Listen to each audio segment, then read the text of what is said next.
بسم اللہ الرحمن الرحیم۔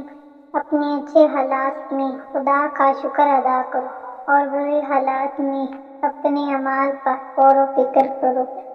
اچھے لوگ نعمت کے طور پر یاد رہتے ہیں جبکہ برے لوگ بھلا دیے جاتے ہیں۔ اس شخص کی روح پاک ہوتی ہے جو سخاوت کرنے والا ہو، ظالم شخص کی روح بھی تباہ ہو جاتی ہے۔ محنت کش پرسکون نیند سوتا ہے۔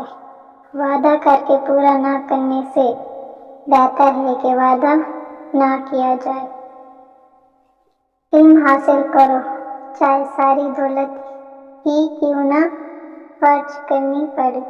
علم سونے سے زیادہ قیمتی ہے۔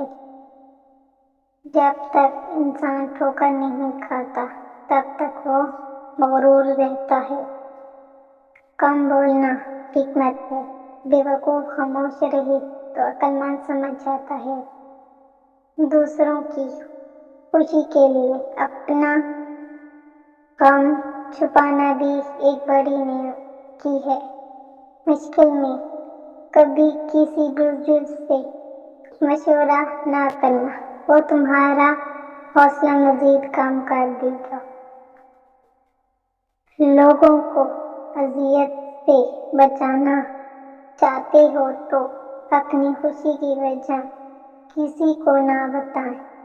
زبان کو ہمیشہ قیدی بنا کر رکھو، فائدے میں ہی رہو گے۔ ایک پھل روزانہ کھانے سے قوت ہمیشہ برقرار رہتی ہے، وہ ہے سیب۔